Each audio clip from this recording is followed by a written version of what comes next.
എല്ലാവർക്കും നമസ്കാരം. നമ്മുടെ ക്ലാസ്സുകൾ നടന്നുകൊണ്ടിരിക്കുകയാണ്. നിങ്ങൾക്കറിയാം, ഇനി കൃത്യം 30 ദിവസങ്ങളെ നമ്മുടെ മുമ്പിലുള്ളൂ കേട്ടറ്റിന്റെ സർവീസിലുള്ളവരുടെ പരീക്ഷയ്ക്ക്. നമ്മൾ കേട്ടറ്റ് കാറ്റഗറി 1ഉം കാറ്റഗറി 2ഉമാണ് എടുത്തുകൊണ്ടിരിക്കുന്നത്. ഇത് സോഷ്യൽ സയൻസിന്റെ ക്ലാസ് ആണ്. നിങ്ങൾക്ക് ഇന്നലെ ഹിസ്റ്ററി എടുത്തു, ഇന്ന് ജോഗ്രഫി തുടങ്ങുമെന്നാണ് പറഞ്ഞിരിക്കുന്നത്. ഹിസ്റ്ററിയുടെ ഭാഗങ്ങൾ എന്തെങ്കിലും കംപ്ലീറ്റ് ചെയ്യാനുണ്ടെങ്കിൽ അത് തീർത്ത് സംശയങ്ങൾ തീർത്തതിന് ശേഷം നമ്മൾ ജോഗ്രഫിയിലേക്ക് കടക്കും. നമ്മൾ എളുപ്പത്തിന്, അതായത് നിങ്ങൾക്ക് ഒരുപാട് പഠിക്കാതെ ഏറ്റവും ചുരുങ്ങിയ സമയം കൊണ്ട് പെട്ടെന്ന് പഠിച്ചു തീർക്കാൻ പാകത്തിനാണ് നമ്മൾ ഓരോ കാര്യങ്ങളും നിങ്ങളെ പഠിപ്പിക്കുന്നത്. നിങ്ങൾക്ക് അറിയാം, നിങ്ങൾ പഠിപ്പിക്കുന്നത് നോക്കുമ്പോൾ അറിയാം, ക്വസ്റ്റ്യൻ പേപ്പർ വെച്ച് പഠിപ്പിക്കുന്നതിന്റെ കാരണം നമുക്ക് സോഷ്യൽ സയൻസിന്റെ സിലബസ് എന്ന് പറയുന്നത് വലിയൊരു ഏരിയ ഉണ്ട്. അപ്പൊ ആ ഏരിയ മുഴുവൻ പഠിപ്പിക്കാന്ന് പറഞ്ഞാൽ നമ്മൾ പാഠപുസ്തകങ്ങളിൽ നിന്ന് പഠിപ്പിക്കേണ്ട വരും. അങ്ങനെ പഠിപ്പിക്കാൻ നിങ്ങൾക്ക് സമയമില്ലാത്തത് കൊണ്ടാണ് എല്ലാ ഏരിയകളും കവർ ചെയ്തുകൊണ്ട് ക്വസ്റ്റ്യൻ പേപ്പർ വെച്ചിട്ട് നമ്മൾ ഈ ക്ലാസ് നടത്തുന്നത്. നിങ്ങൾക്ക് ഇന്നലെ 17 ക്വസ്റ്റ്യനുകളോളം ഡിസ്കസ് ചെയ്തപ്പോൾ തന്നെ നിങ്ങൾക്ക് അറിയാം, ഏകദേശം ഹിസ്റ്ററിയുടെ ഒരു 80% നമ്മൾ പൂർത്തിയാക്കിയിട്ടുണ്ടെന്നാണ് ടീച്ചർ പറഞ്ഞത്. അപ്പൊ കാര്യങ്ങൾ നിങ്ങൾക്ക് മനസ്സിലാകുന്നുണ്ടെന്ന് കരുതുന്നു. എന്തായാലും തുടർന്നുള്ള ക്ലാസ്സുകളിലും കൃത്യമായിട്ട് പങ്കെടുക്കുക, നല്ല രീതിയിൽ ക്ലാസ് അറ്റൻഡ് ചെയ്യുക, നോട്ട് എഴുതി വെക്കുക, സ്വയം പഠിക്കുക. അത്യാവശ്യത്തിന് നമ്മുടെ ലേണിംഗ് ആപ്ലിക്കേഷന്റെ അകത്ത് റെക്കോർഡഡ് ക്ലാസ്സുകൾ, സ്റ്റുഡിയോ റെക്കോർഡഡ് ക്ലാസ്സുകൾ ഉണ്ട്. അതിൻ്റെ അകത്ത് ഓരോ സബ്ജക്റ്റ് തിരിച്ചിട്ടിട്ടുണ്ട്, അത് നിങ്ങൾക്ക് കാണാം. എന്തെങ്കിലും സംശയങ്ങൾ ഉണ്ടെങ്കിൽ വോയിസ് മെസ്സേജ് ആയിട്ട് ചോദിക്കുക. ടീച്ചറിനോട് നിങ്ങളുടെ വോയിസ് മെസ്സേജ് അയച്ചു കൊടുത്ത് അതിന് മറുപടി നമ്മളായിട്ട് നൽകുന്നതാണ്. അപ്പോൾ ഇന്നത്തെ ക്ലാസ് നമുക്ക് ആരംഭിക്കാം. ക്ലാസ് നയിക്കാനായിട്ട് നമ്മുടെ പ്രിയ ബഹുമാനപ്പെട്ട ടീച്ചറിനെ ഒത്തിരി സ്നേഹത്തോടു കൂടി സ്വാഗതം ചെയ്യുന്നു. നമുക്ക് തുടങ്ങാം ടീച്ചർ. Okay sir. ഓക്കെ, നമ്മൾ ഇന്നലെ എടുത്തു തീർത്തത് ഏകദേശം നമ്മൾ സ്റ്റോപ്പ് ചെയ്യുന്നത് ഹിസ്റ്ററി ആയിരുന്നു. ഹിസ്റ്ററിക്ക് ഇന്നലത്തോടുകൂടി ഒരു 10-17ഓളം ക്വസ്റ്റ്യനുകൾ സാർ പറഞ്ഞു തന്നെ നമ്മൾ എടുത്തിട്ടുണ്ട്. ഇനി അതിന് ബാക്കിയായിട്ട് നമുക്ക് ഇനി എടുക്കാനുള്ളതെന്ന് വെച്ച് കഴിഞ്ഞാൽ നമ്മൾ ഇന്നലെ സൂചിപ്പിച്ചുള്ള ഹിസ്റ്ററിയിലെ തീർത്ത് നമ്മൾ ജോഗ്രഫി സ്റ്റാർട്ട് ചെയ്യണം. അപ്പൊ അതിന് മുമ്പായിട്ട് നിങ്ങൾക്ക് ഹിസ്റ്ററിയുമായി ബന്ധപ്പെട്ട എന്തെങ്കിലും ഡൗട്ട്സോ കാര്യങ്ങളോ ഉണ്ടെന്നുണ്ടെങ്കിൽ ഈ ഒരു സമയത്ത് ചോദിക്കാവുന്നതാണ്. ഇല്ലെന്നുണ്ടെങ്കിൽ നമുക്ക് പതിയെ ജോഗ്രഫിയിൽ സ്റ്റാർട്ട് ചെയ്യാം.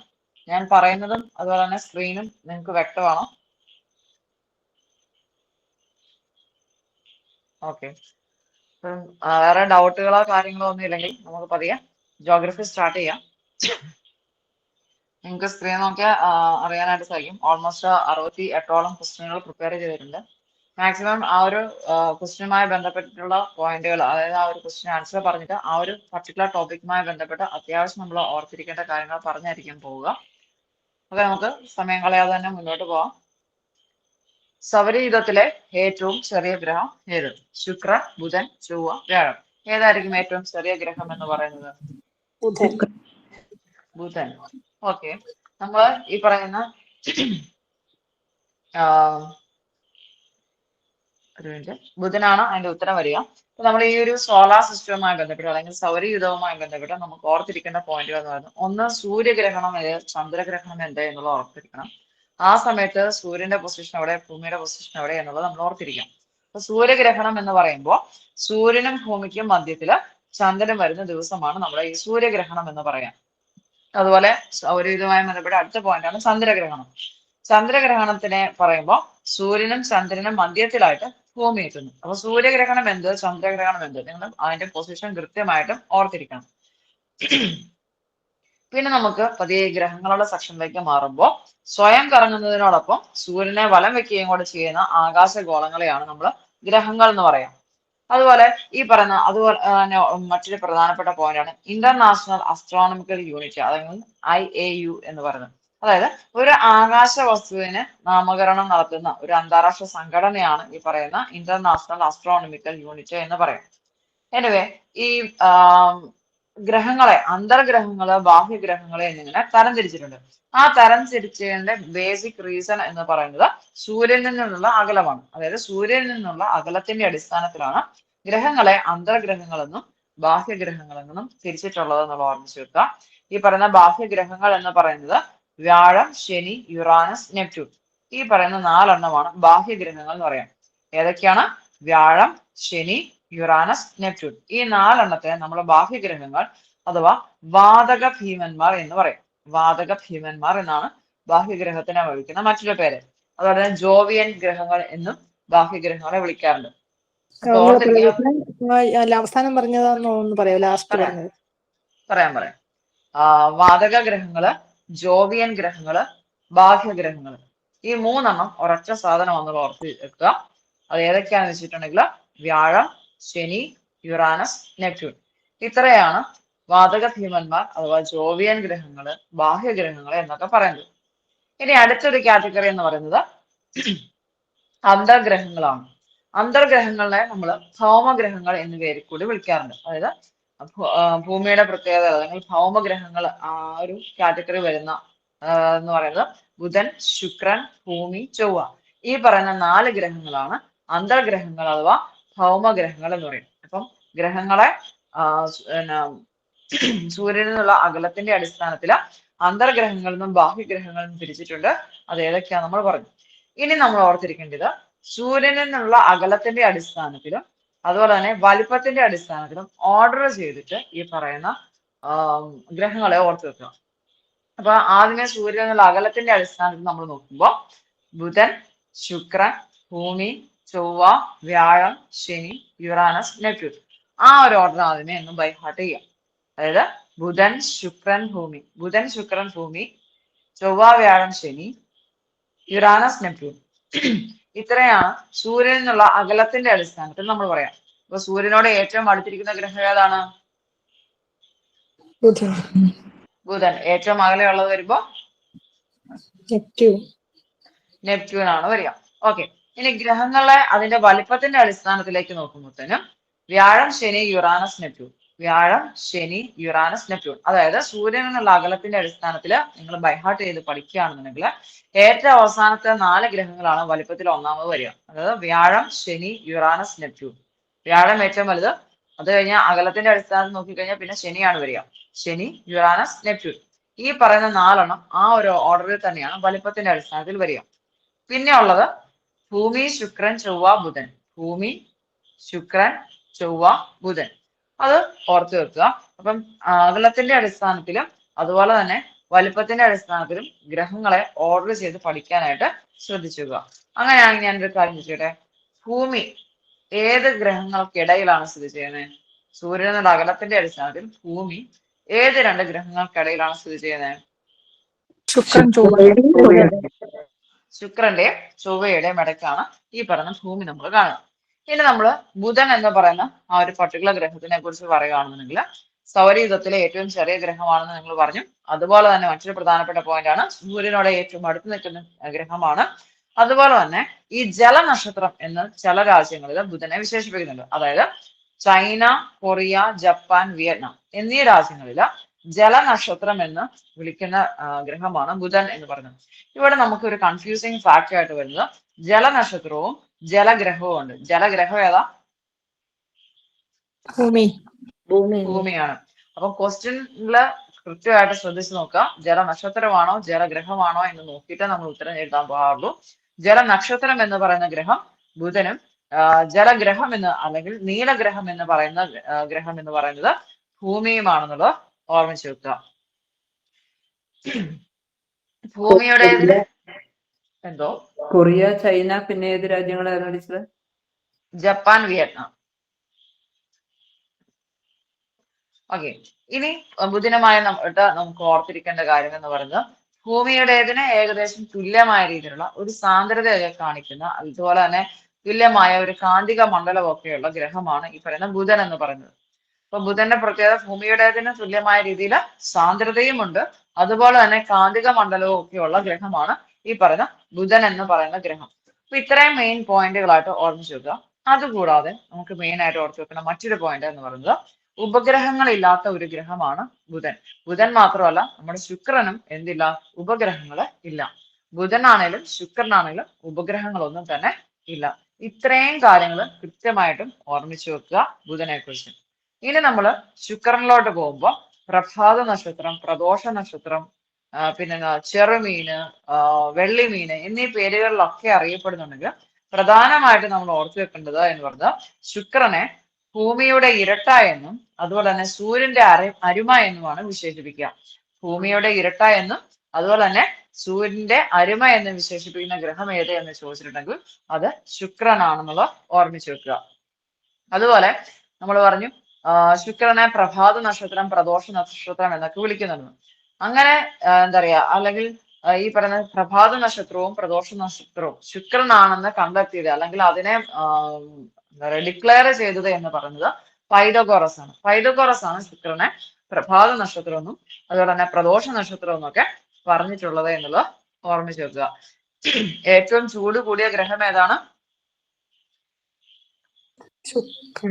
ശുക്രനാണ്. ഏറ്റവും കൂടുതൽ ചൂട് അനുഭവപ്പെടുന്ന ഗ്രഹം എന്ന് പറയുന്നത് ശുക്രനാണെന്നുള്ളത് ഓർമ്മിച്ച് വെക്കുക. അതായത് വർഷത്തെക്കാളും ദിവസത്തിന് കൂടുതൽ പ്രാധാന്യം അല്ലെങ്കിൽ കൂടുതലുള്ള ഗ്രഹമാണ് ശുക്രൻ എന്ന് പറയുന്നത്. വർഷത്തെക്കാളും ദിവസത്തിന് ദൈർഘ്യം കൂടുതലുള്ള ഗ്രഹമാണ് ശുക്രൻ എന്ന് പറയുന്നത്.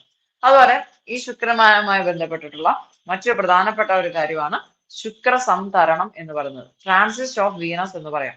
അതെന്താന്ന് വെച്ച് കഴിഞ്ഞാല് സൂര്യനും ഭൂമിക്കും ഇടയ്ക്ക് ശുക്രൻ കടന്നു വരുന്ന പ്രതിഭാസത്തിനെയാണ് ശുക്ര സംതരണം എന്ന് പറയാം. ഒന്നുകൂടെ പറയാം, സൂര്യനും ഭൂമിക്കും ഇടയ്ക്ക് ശുക്രൻ കടന്നു വരുന്ന പ്രതിഭാസത്തിനെയാണ് ശുക്ര സംതരണം അഥവാ ട്രാൻസിറ്റ് ഓഫ് വീനസ് എന്ന് പറയാം. അത് ഓക്കെ ആയോ? ഓക്കെ, ഞാനൊരു കാര്യം ചെയ്യട്ടെ. ഏതോ രണ്ട് ഗ്രഹങ്ങൾക്ക് ഉപഗ്രഹങ്ങളൊന്നും ഇല്ല എന്ന് പറഞ്ഞാൽ അത് ഏത് രണ്ട് ഗ്രഹങ്ങളാ? ശുക്രനും ബുധനും. അതായത് സൂര്യനോട് അടുത്ത് നിൽക്കുന്ന രണ്ട് ഗ്രഹങ്ങൾക്കും എന്തുണ്ടാവില്ല? ഈ പറയുന്ന ഉപഗ്രഹങ്ങൾ ഉണ്ടാവില്ല. ഇനി അടുത്ത് നമ്മൾ നോക്കുന്നത് ഭൂമിയെ കുറിച്ചാണ്. ഭൂമിയുടെ ആകൃതി എന്താണ്? Geoid shape. ഭൂമിക്ക് ജിയോയിഡ് ഷേപ്പ് ആണെന്ന് പറഞ്ഞത് ആരാ? അവിടെ പോയോ? ഭൂമിക്ക് ജിയോയിഡ് ഷേപ്പ് ആണെന്ന് പറഞ്ഞത് ആരാ? ഓർത്തു നോക്കിയേ. സ്ഥിരം വർത്താനം പറയുന്ന ഒരു സാറുണ്ടല്ലോ, ആ സാറിനും കിട്ടുന്നില്ലേ? ആർക്കും കിട്ടുന്നില്ല. ഐസക് ന്യൂട്ടൺ ആണ് ഭൂമിക്ക് ജിയോയിഡ് ഷേപ്പ് ആണ് പറഞ്ഞത്. ഈ ജിയോയിഡ് എന്ന് വെച്ചാൽ എന്താ അർത്ഥം? ധ്രുവങ്ങൾ അല്പം പരന്നതും മധ്യഭാഗം ചെറുതായിട്ട് വീർത്തു നിൽക്കുന്നതുമായ ഗോളാകൃതിയെ വിളിക്കുന്ന പേരാണ് ജിയോയിഡ് എന്ന് പറയാം. ഈ ഭൂമിക്ക് ജിയോയിഡ് ഷേപ്പ് ആണെന്ന് പറഞ്ഞത് സർ ഐസക് ന്യൂട്ടൺ ആണെന്ന് കൂടി ഓർമ്മിച്ചു വെക്കുക. വീണ്ടും നമ്മൾ ഭൂമിയിലോട്ട് തന്നെ വരികയാണ്. ഭൂമിയുടെ ഒരു ഭ്രമണം പൂർത്തിയാക്കാനായിട്ട് വേണ്ട സമയം എന്ന് പറയുന്നത് 23 മണിക്കൂറും 56 മിനിറ്റും 4 സെക്കൻഡുമാണെന്നുള്ളത് ഓർമ്മിച്ചെടുക്കുക. 23 മണിക്കൂർ 56 മിനിറ്റ് 4 സെക്കൻഡ് എന്നാണ് ഭൂമിക്ക് ഭ്രമണം ചെയ്യാനായിട്ട് വേണ്ട സമയം എന്ന് പറയുന്നത്. അങ്ങനെയാണെങ്കിൽ പരിക്രമണം ചെയ്യാനുള്ള കാലമോ 365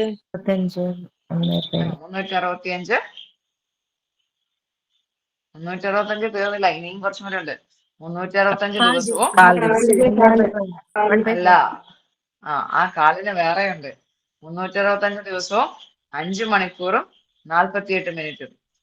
365 കാൽ എന്ന് പറയുന്ന സംഭവം സത്യമാണ്. പക്ഷെ നമുക്ക് മിക്കവാറും തന്നെ വരുന്ന ഓപ്ഷനുകൾ എന്ന് പറയുന്നത് 365 ദിവസം 5 മണിക്കൂർ 48 മിനിറ്റ് എന്നതാണ്. കാൽ എന്നുള്ളത് പൊതുവെ അങ്ങനെ ചോദിക്കാറില്ല. അപ്പൊ നിങ്ങൾ മണിക്കൂറും മിനിറ്റും കൃത്യമായിട്ട് നോക്കി വെക്കണം, അല്ലെങ്കിൽ ആട്ടോ നമ്മൾ പെട്ടുപോകും. അപ്പം ഭ്രമണം പൂർത്തിയാക്കാനായിട്ട് 23 മണിക്കൂർ 86 മിനിറ്റ് 4 സെക്കൻഡ്. പരിക്രമണം പൂർത്തിയാക്കാനായിട്ട് 365 ദിവസം 5 മണിക്കൂർ 48. 365 5 48 എന്നുള്ളത് ഓർത്തിരിക്കുക. ഓക്കെ, ഞാൻ നേരത്തെ പറഞ്ഞായിരുന്നു നീലഗ്രഹം 47 48. ഓക്കെ, നീലഗ്രഹം എന്ന് വിളിക്കുന്ന ഏത് ഗ്രഹത്തിനെയാ? ഭൂമി. അപ്പം ജലനക്ഷത്രം എന്ന് പറയുന്നതോ? ഭൂമി അല്ല, ബുധൻ. കുറച്ചു മുമ്പ് ഞാൻ പറഞ്ഞ അങ്ങനത്തെ കൺഫ്യൂസിങ് ക്വസ്റ്റ്യൻ ഉണ്ടാവും. ജലനക്ഷത്രം ഉണ്ടാവും, ജലഗ്രഹവും ഉണ്ടാവും. ജലനക്ഷത്രം എന്ന് പറയുന്നത് ബുധനായിരിക്കും, ജലഗ്രഹം എന്ന് പറയുന്നത് ഭൂമിയായിരിക്കും. എനിവേ, ഭൂമിയുടെ ഏക ഉപഗ്രഹം ഏതാണ്? ചന്ദ്രൻ. ചന്ദ്രൻ. അതായത് ഭൂമിയുടെ ഏക ഉപഗ്രഹം ചന്ദ്രനാണ്. അതുപോലെ തന്നെ ഏക പ്രകൃതിദത്ത ഉപഗ്രഹം കൂടിയാണ് ചന്ദ്രൻ എന്നുള്ളത് ഓർമ്മിച്ച് വെക്കാം. ഓക്കെ, ഇതുമായി ബന്ധപ്പെട്ട് മുന്നോട്ട് പോകുമ്പോൾ ഭൗമദിനം എന്നാണ്? ഭൗമദിനം ഏപ്രിൽ ഏപ്രിൽ 22 ഇരുപത്തിരണ്ടിനാണ് ഭൗമദിനം. ഏപ്രിൽ 22-നാണ് ഭൗമദിനം വരിക.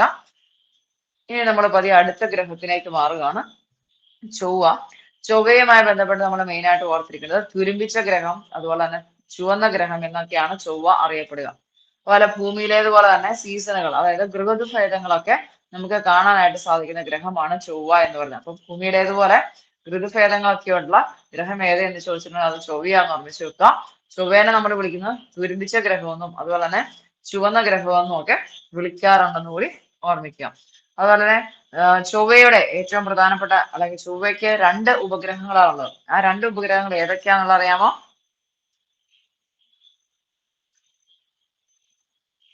ഹോബോസും ഡീമോസും. ഹോബോസും ഡീമോസുമാണ് ചൊവ്വയുടെ പ്രധാനപ്പെട്ട 2 ഉപഗ്രഹങ്ങൾ എന്ന് പറഞ്ഞത്. 2 ഉപഗ്രഹങ്ങളാണ് ചൊവ്വയ്ക്കുള്ളത്. അവയാണ് ഹോബോസും ഡീമോസും. ഈ പറയുന്ന ഡീമോസ് ആണ് സൗരയൂഥത്തിലെ വെച്ച് ഏറ്റവും ചെറിയ ഗ്രഹം എന്ന് പറയുന്നത്. അതായത് സൗരയൂഥത്തിലെ വെച്ച് ഏറ്റവും ചെറിയ ഗ്രഹം എന്ന് പറയുന്നത് ഡീമോസ് ആണ്. ആ ഡീമോസ് ഏതിന്റെ ഉപഗ്രഹമാണ് എന്ന് ചോദിച്ചിട്ടുണ്ടെങ്കിൽ ചൊവ്വയുടേതാണെന്നുള്ളത് ഓർമ്മിച്ചു വെക്കുക. ഓക്കെ ആയോ? അതുപോലെ ചൊവ്വയുടെ ഏറ്റവും വലിയ ഉപഗ്രഹം എന്ന് പറയുന്നത് ഹോബോസ് ആണ്. ആകെ 2 ഉപഗ്രഹങ്ങളേ ഉള്ളൂ, ഹോബോസും ഡീമോസും. ഹോബോസ് ആണ് ചൊവ്വയുടെ ഏറ്റവും വലിയ ഉപഗ്രഹം എന്ന് പറയുന്നത്. ഡീമോസ് അതായത് സൗരയൂഥത്തിലെ തന്നെ ഏറ്റവും ചെറിയ ഉപഗ്രഹമാണെന്നുള്ളത് ഓർമ്മിക്കുക. അതുപോലെ ഈ പറയുന്ന ഓപ്പർച്യൂണിറ്റി, ഈ ഓപ്പർച്യൂണിറ്റിയും ചൊവ്വയും തമ്മിൽ എന്തെങ്കിലും ഒരു ബന്ധമുണ്ടോ?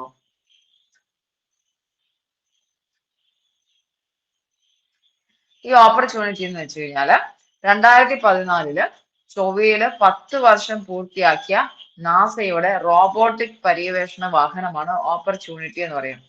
ചൊവ്വയില് 10 വർഷം പൂർത്തിയാക്കിയ നാസയുടെ റോബോട്ടിക് പര്യവേഷണ വാഹനത്തിനെയാണ് നമ്മൾ ഓപ്പർച്യൂണിറ്റി എന്ന് പറയാ.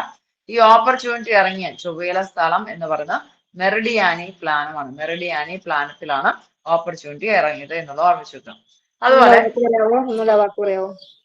പറയാം, ചൊവ്വയില് 10 വർഷം പൂർത്തിയാക്കിയ നാസയുടെ റോബോട്ടിക് പര്യവേഷണ വാഹനമാണ് ഓപ്പർച്യൂണിറ്റി.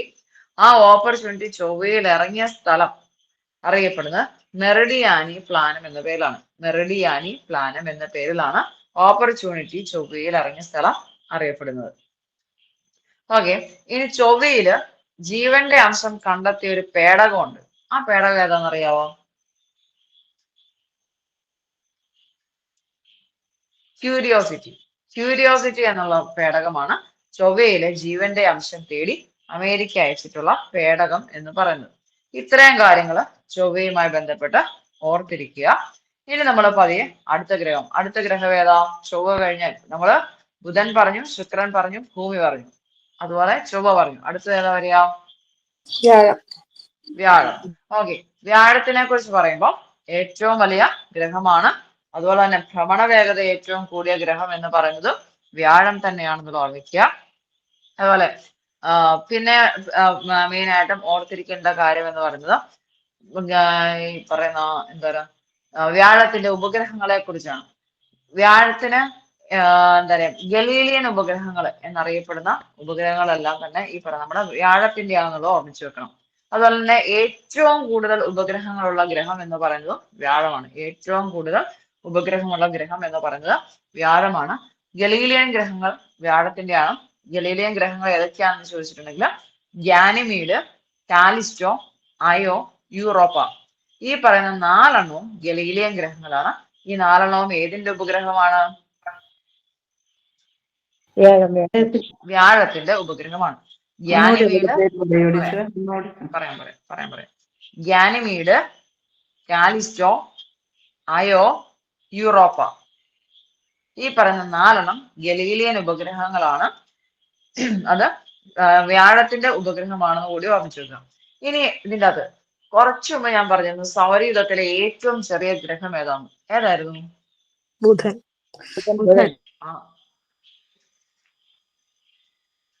സൗരയൂഥത്തിലെ ഏറ്റവും ചെറിയ ഉപഗ്രഹം? ഉപഗ്രഹം ഡീമോസ്. ഡീമോസ്. ഏറ്റവും ചെറിയ ഉപഗ്രഹം എന്ന് പറയുന്നത് ഡീമോസ്. ഈ ഡീമോസ് ഏതിന്റെ ഉപഗ്രഹമായിരുന്നു? ചൊവ്വയുടെ. ഓക്കെ, ഇനി ഞാൻ പറയാൻ പോകുന്നത് സൗരയൂഥത്തിലെ ഏറ്റവും വലിയ ഉപഗ്രഹമാണ്. അതാണ് നമ്മുടെ വ്യാഴത്തിന്റെ ഉപഗ്രഹമായ ഗ്യാനിമീഡ്. ഗ്യാനിമീഡാണ് സൗരയൂഥത്തിലെ വെച്ച് ഏറ്റവും വലിയ ഉപഗ്രഹം എന്ന് പറയുന്നത്. അതൊരു ഗലീലിയൻ ഉപഗ്രഹമാണ്, അത് വ്യാഴത്തിന്റെ ഉപഗ്രഹമാണ് എന്ന് കൂടി ഓർമ്മിച്ചു വെക്കുക. അപ്പൊ ഗ്യാനിമീഡിന്റെ 3 പ്രത്യേകതകളുണ്ട്. ഒന്ന്, സൗരയൂഥത്തിലെ ഏറ്റവും വലിയ ഉപഗ്രഹമാണ്. 2, ഒരു ഗലീലിയൻ ഉപഗ്രഹങ്ങളിൽ ഉൾപ്പെടുന്നതാണ്. മൂന്നാമത്തേത് വ്യാഴത്തിന്റെ ഉപഗ്രഹമാണ്, ഈ പറഞ്ഞ ഗ്യാനിമീഡ് എന്ന് പറയാം. ഓക്കെ, ഇനി ഉള്ള മറ്റൊരു ചോദ്യം എന്ന് പറയുന്നത് കാലിസ്റ്റോ. ഈ കാലിസ്റ്റോ ചോദിക്കുന്നേ, ഈ ചോദിക്കുന്ന ചോദ്യങ്ങളുടെ സ്ലൈഡ് കാണുന്നില്ലല്ലോ. ഇപ്പൊ ഏത് സ്ലൈഡ് ടീച്ചർ കാണുന്നത്? സൗരയൂഥത്തിലെ ഏറ്റവും ചെറിയ ഗ്രഹം എന്നുള്ള ഒരു ചോദ്യം മാത്രം ഇങ്ങനെ നിൽക്കുകയാണ്, വേറെ ഒന്നുമില്ലേ? മിസ് ഇങ്ങനെ കുറെ പറയുന്നുണ്ടല്ലോ ക്വസ്റ്റ്യൻസ്. അല്ല, കാര്യം പറയാം. ടീച്ചർ ഇന്നലത്തെ ക്ലാസ് അറ്റൻഡ് ചെയ്തിരുന്നോ? അതെ. അറ്റൻഡ് ചെയ്തിരുന്നോ? അതെ. ഓക്കെ, ഇന്നലെ നമ്മൾ എടുത്തിരുന്ന അതേ മെത്തേഡ് തന്നെയാണ് പോകുന്നത്. ഒരു ക്വസ്റ്റ്യൻ എടുക്കുന്നു, ആ ക്വസ്റ്റ്യന്റെ ആ പർട്ടിക്കുലർ ടോപ്പിക്കുമായി ബന്ധപ്പെട്ട് മാക്സിമം കാര്യങ്ങൾ നിങ്ങൾക്ക് പറഞ്ഞിരുന്നു, എന്നിട്ട് അടുത്ത ക്വസ്റ്റ്യനിലേക്ക് മൂവ് ചെയ്യുന്നു. അങ്ങനെയാണ് നമ്മൾ എടുത്തുകൊണ്ടിരിക്കുന്നത്. ഞാൻ ക്വസ്റ്റ്യൻ ഒന്നും എഴുതിയെടുക്കാമല്ലോ എന്ന് വിചാരിച്ചിട്ടായിരുന്നു ചോദിച്ചത്. Okay, thank you miss. Okay, നമ്മളിത് പറയുന്നതിലെ പ്രധാനത് നമുക്കൊന്ന് എഴുതിയെടുക്കാലോ എന്ന് വിചാരിച്ചതായിരുന്നു. ഓക്കെ, സൗരയൂഥത്തില് വലിപ്പത്തിൽ 3-ാം സ്ഥാനത്ത് വരുന്ന ഉപഗ്രഹമാണ് ഗലീലിയൻ ഉപഗ്രഹമായിട്ടുള്ള കാലിസ്റ്റോ എന്ന് പറയുന്നത്. അപ്പൊ ഓർമ്മിച്ചു വെക്കുക, കാലിസ്റ്റോ എന്ന് പറയുന്നത് വലിപ്പത്തിൽ 3-ാം സ്ഥാനമാണ് വരിക. അത് ഗലീലിയൻ ഉപഗ്രഹമാണ്, അതുപോലെ തന്നെ വ്യാഴത്തിന്റെ ഉപഗ്രഹമാണ് എന്നുകൂടി ഓർമ്മിച്ചു വെക്കുക. ഇനി വ്യാഴം കഴിഞ്ഞാൽ തൊട്ടടുത്തത് അടുത്ത ഏത് ഗ്രഹമാണ് വരിക? ശനി അഥവാ സാറ്റേൺ. അതായത് സൗരയൂഥത്തിലെ 2ാമത്തെ വലിയ ഗ്രഹമാണ് എന്തെന്ന് പറയുന്നത്? ശനി എന്ന് പറയുന്നത്. അതായത് ശനിയുമായി ബന്ധപ്പെട്ട് നമുക്ക് ഓർത്തിരിക്കേണ്ടത്, ശനിയിലാണ് ഏറ്റവും അധികം ഹൈഡ്രജൻ സമ്പുഷ്ടമായിട്ടുള്ള ഒരു ഗ്രഹമാണ് ഏതെന്ന് പറയുന്നത്? ശനി എന്ന് പറയുന്നത്. ഏറ്റവും അധികം ഹൈഡ്രജൻ സമ്പുഷ്ടമായിട്ടുള്ള ഗ്രഹം എന്ന് പറയുന്നത് ശനിയാണെന്നുള്ള ഓർമ്മിച്ചു വെക്കുക.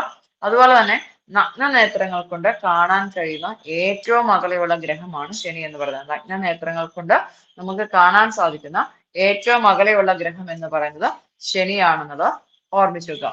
അതുപോലെ ശനിക്ക് കുറേയേറെ ഉപഗ്രഹങ്ങളുണ്ട്. ഏകദേശം 65ഓളം ഉപഗ്രഹങ്ങളാണ് ശനിക്കുള്ളത്. അതിൽ തന്നെ ശനിയുടെ ഉപഗ്രഹങ്ങളിലെ ഏറ്റവും വലിയ ഉപഗ്രഹം എന്ന് പറയുന്നത് ടൈറ്റൻ ആണ്. Titan, TITAN. ടൈറ്റൻ ആണ് ശനിയുടെ ഏറ്റവും വലിയ ഉപഗ്രഹം എന്ന് പറയുന്നത്.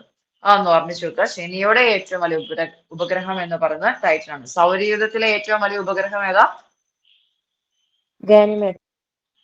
ഗാനിമീഡ്. ഏറ്റവും ചെറുത്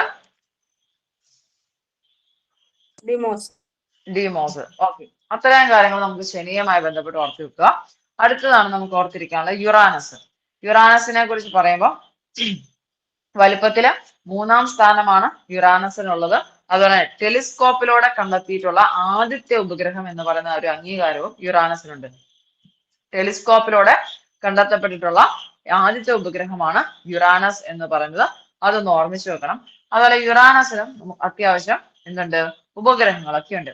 അതിലെ പ്രധാനപ്പെട്ട ഉപഗ്രഹങ്ങൾ എന്ന് പറയുന്നത് ഏരിയൽ, മിറാൻഡ, അതുപോലെ തന്നെ ടൈറ്റാനിയ, ജൂലിയറ്റ് എന്നീ പറയുന്ന ഉപഗ്രഹങ്ങളൊക്കെ തന്നെ യുറാനസിന്റെ പ്രധാനപ്പെട്ട ഉപഗ്രഹങ്ങളാണ്.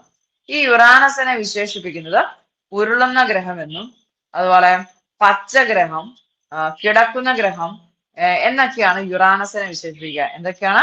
പച്ചഗ്രഹം, ഉരുളുന്ന ഗ്രഹം, അതുപോലെ തന്നെ കിടക്കുന്ന ഗ്രഹം എന്നിങ്ങനെയൊക്കെയാണ് യുറാനസിനെ വിശേഷിപ്പിക്കുന്നത് എന്നുള്ളത് ഓർമ്മിച്ചു വെക്കുക. ഈ യുറാനസിന്റെ ഉപഗ്രഹങ്ങളുടെ പേര് പറഞ്ഞപ്പം ഒരു പക്ഷെ നിങ്ങൾ ശ്രദ്ധിച്ചിട്ടുണ്ടാവും, അത് ചില ക്യാരക്ടറുകളുടെ പേരുകളാണ്. അതായത് ഷേക്സ്പിയറിന്റെ കഥാപാത്രങ്ങളുടെ പേരുകളാണ് ഈ പറയുന്ന യുറാനസിന്റെ ഉപഗ്രഹങ്ങൾക്ക് നൽകിയിട്ടുള്ളത്. യുറാനസിന്റെ ഉപഗ്രഹങ്ങൾ എന്ന് പറയുന്നത് കുറേയേറെ ഉണ്ട്. അതിൻ്റെ അകത്ത് മെയിൻ ആയിട്ട് ഏരിയല്, മിറാൻഡ, ടൈറ്റാനിയ, ജൂലിയസ് അങ്ങനെ പറയുന്ന കുറേയേറെ ഉപഗ്രഹങ്ങളുണ്ട്. ഈ ഉപഗ്രഹങ്ങളുടെ പേരുകൾ എന്ന് പറയുന്നത് ഷേക്സ്പിയൻ കഥാപാത്രങ്ങളുടെ പേരുകളാണ്. ഇത്തരം കാര്യങ്ങൾ യുറാനസുമായി ബന്ധപ്പെട്ട് ഓർത്തിരിക്കുക. ഏറ്റവും അവസാനത്തെ ഗ്രഹം ഏതായിരിക്കും? നെപ്റ്റ്യൂൺ. ഓക്കെ, നെപ്റ്റ്യൂണിനെ കുറിച്ച് നമ്മൾ പറയുമ്പോൾ നെപ്റ്റ്യൂൺ ആണ് ഏറ്റവും കൂടുതൽ സമയമെടുത്ത് പരിക്രമണം ചെയ്യുന്ന ഗ്രഹം എന്ന് പറയുന്നത് നെപ്റ്റ്യൂൺ ആണെന്നുള്ളത് ഓർമ്മിച്ചു വെക്കുക. നെപ്റ്റ്യൂണും കുറേയേറെ ഉപഗ്രഹങ്ങളുണ്ട്. അതിൽ തന്നെ ഏറ്റവും വലുത് എന്ന് പറയുന്നത് ട്രൈറ്റൺ ആണ്. ട്രൈറ്റൺ ആണ് നെപ്റ്റ്യൂണിന്റെ ഉപഗ്രഹങ്ങളിൽ ഏറ്റവും വലുത് എന്ന് പറയുന്നത്. ഇത്രയും കാര്യങ്ങൾ നമുക്ക് സൗരയൂഥവുമായി ബന്ധപ്പെട്ട് അല്ലെങ്കിൽ സോളാർ സിസ്റ്റവുമായി ബന്ധപ്പെട്ട് അത്യാവശ്യം ഇത്രയും കാര്യങ്ങൾ ഓർമ്മിച്ചു വെക്കുക. നമ്മളിനി പതിയെ അടുത്ത സ്ലൈഡിലോട്ട് മൂവ് ചെയ്യാണ്. ടീച്ചറെ, നെപ്റ്റ്യൂണിന്റെ ഉപഗ്രഹത്തിന്റെ പേരൊന്ന് പറയാമോ? ട്രൈറ്റൺ. TRITON. ഓക്കെ, അടുത്തത് ഭൂമധ്യരേഖയ്ക്ക് 30 ഡിഗ്രി തെക്ക് അക്ഷാംശത്തിൽ നിന്ന് വീശുന്ന കാറ്റുകൾ ഏതാണ് എന്നുള്ളതാണ്. കാറ്റ് എന്ന് പറയുന്ന ഭാഗം നമുക്ക് ജോഗ്രഫിയിൽ വളരെയധികം ഇമ്പോർട്ടന്റ് ആയിട്ടുള്ള സാധനമാണ്. പല ടൈപ്പ് കാറ്റുകളുണ്ട്. ഏതൊക്കെയാ കാറ്റുകൾ വരിക? കാറ്റ് ഏതൊക്കെയാ? ആഗോളവാദങ്ങള്, സ്ഥിരവാദങ്ങള്, പിന്നെ ഏതാ കാലികവാദങ്ങള്, പ്രാദേശികവാദങ്ങള്, അങ്ങനെ കുറേയേറെ കാറ്റുകൾ നമുക്ക് പഠിക്കാനുണ്ട്. അതില് ഭൂമധ്യരേഖയ്ക്ക് 30 ഡിഗ്രി തെക്ക് അക്ഷാംശത്തിൽ നിന്ന് വീശുന്ന കാറ്റ് ഏത് എന്നുള്ളതാണ് ചോദ്യം. ആ ഒരു ക്വസ്റ്റ്യനിൽ തന്നെ അതിന്റെ ആൻസർ ഉണ്ട്. തെക്ക് കിഴക്കൻ വാണിജ്യവാദം, വടക്ക് കിഴക്കൻ വാണിജ്യവാദം, പശ്ചിമവാദം, ധ്രുവീയ കാറ്റ്. ഏതായിരിക്കും? 30 ഡിഗ്രി തെക്ക് അക്ഷാംശത്തിൽ.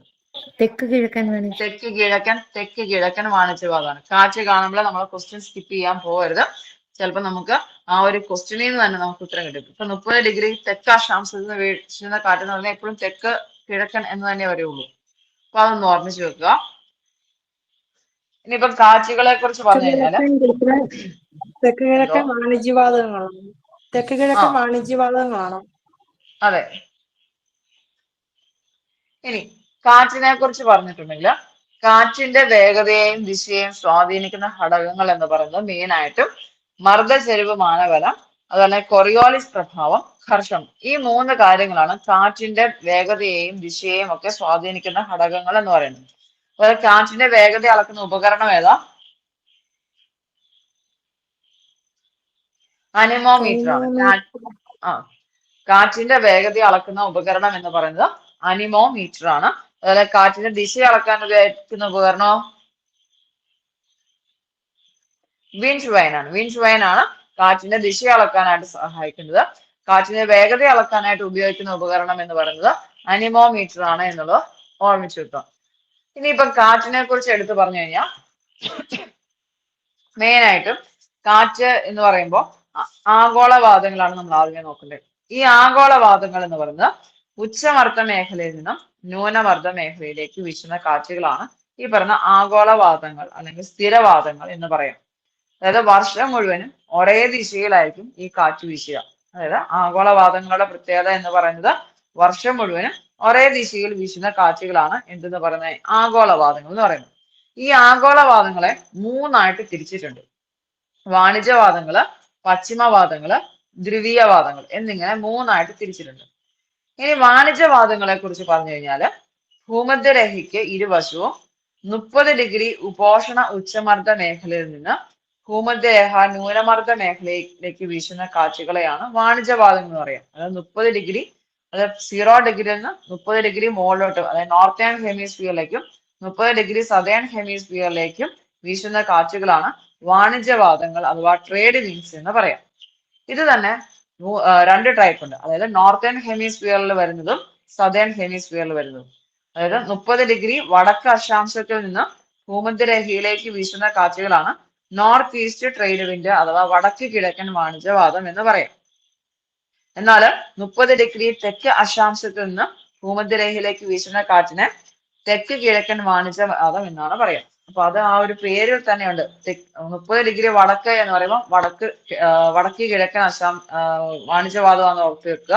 അതുപോലെ 30 ഡിഗ്രി തെക്ക് അക്ഷാംശം എന്ന് പറയുമ്പോൾ തെക്ക് കിഴക്കൻ വാണിജ്യവാദമാണെന്നുള്ളത് ഓർമ്മിച്ചു വെക്കുക. ഇനിയുള്ളത് ഈ 2 വാണിജ്യവാദങ്ങളും കൂടെ കൂട്ടിമുട്ടുന്ന ഒരു ഭാഗമുണ്ട്. അതായത് 2 അർദ്ധഗോളത്തിൽ നിന്നും ഭൂമധ്യരേഖയിലേക്ക് വീശുന്ന ഈ വാണിജ്യവാദങ്ങൾ കൂടിച്ചേരുന്ന ഭാഗം. ആ കൂടിച്ചേരുന്ന ഭാഗം അറിയപ്പെടുന്ന പേരാണ് ഇന്റർ ട്രോപ്പിക്കൽ കൺവേർജൻസ് സോൺ എന്ന് പറയാം. എന്താണ് ഇന്റർ ട്രോപ്പിക്കൽ കൺവേർജൻസ് സോൺ? അതായത് ITCZ എന്നാണ് അതിന്റെ ഷോർട്ട് ഫോം പറയാം. ഇപ്പൊ ചില വർഷങ്ങളിൽ ഷോർട്ട് ഫോം തന്നിട്ട് അതിന്റെ എക്സ്പാൻഡഡ് വർഷം ചോദിക്കാറുണ്ട്, അല്ലെങ്കിൽ ഈ പറയുന്ന വാണിജ്യവാദങ്ങൾ തമ്മിൽ കൂട്ടിച്ചേരുന്ന ഭാഗം ഏത് എന്നുള്ളത് ചോദിക്കാറുണ്ട്. അപ്പൊ അതൊന്ന് ഓർമ്മിച്ച് വെക്കുക.